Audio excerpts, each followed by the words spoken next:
college football as a freshman? I would say, especially in the beginning, it's a very serious adjustment.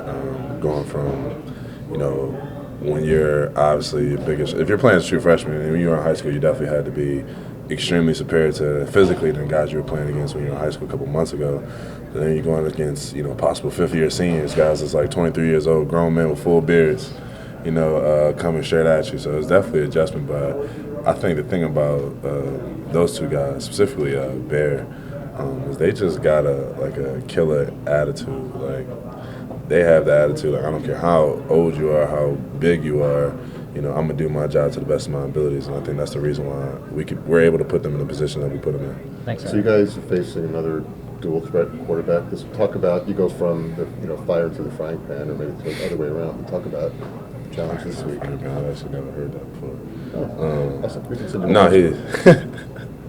I appreciate it. USF's quarterback is actually really good. I remember, the challenges he gave us last year, going against him, very talented, very quick, very similar to Lamar Jackson. So it's going to be another fun week, I guess.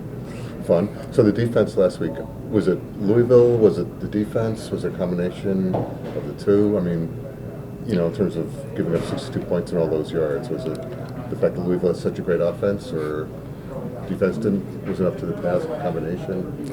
I would say a combination of both. Obviously, they have phenomenal players. Louisville's a very good team. I also feel as though we weren't as sound as we could have been. I feel like we weren't as tight as we could have been, and that's on us.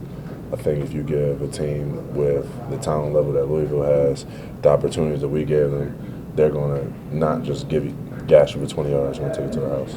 And I think that just showed over and over again.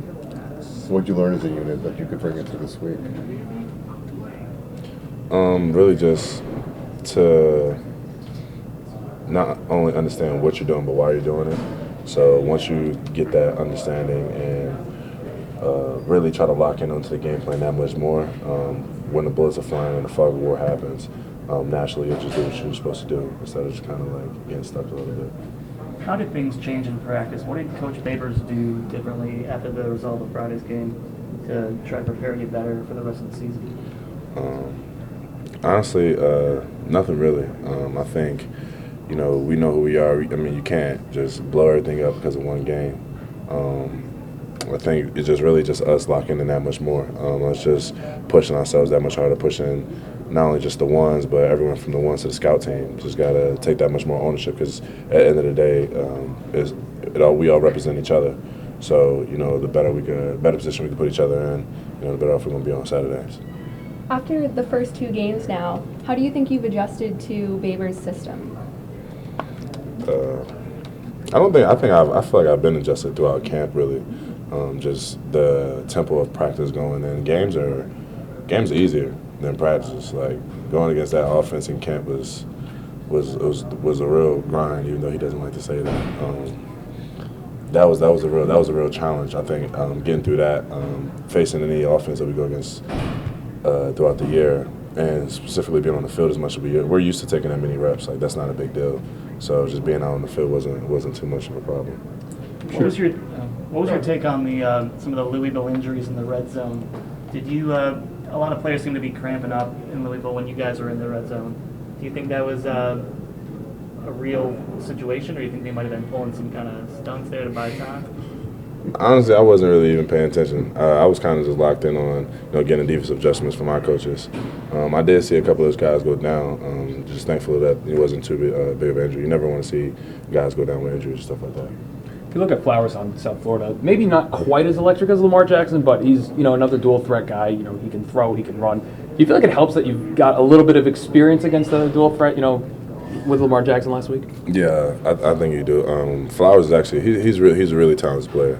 Like I said before, just playing against him last year, he definitely can move. I learned that firsthand a couple times. So, I think going against a guy like Lamar definitely helped us prepare a little bit for facing another guy like Flowers on Saturday. A couple of tough injuries in the secondary. Talk about the challenge that poses for you guys. Yeah, I'm gonna just use the old one, next man up. It just we ain't got nothing. There's nothing else you could do. Injuries are part of the game. that's why we prepared. That's why we prepared the way we prepared. You know, if one man got to go down, another man got to step up and take that job. You talk about next man up. What else are you saying to your defensive line that's really young and maybe rattled by a game like that after Louisville? I don't think anybody's rattled, to be honest with you. Yeah, it was a tough loss. It was embarrassing. It hurt our pride a little bit, but you know, we're not going to just tuck our tails between our legs and run away and try to hide behind something all year because we lost one game. You know, because at the end of the day, it doesn't matter where you lost. They scored 60 or they scored one more point than you did. At the end of the day, a loss is a loss. So you just got to shake it off, say where you shake off and win. So I don't think they're rattled. It's just all about locking in and getting ready for Saturday.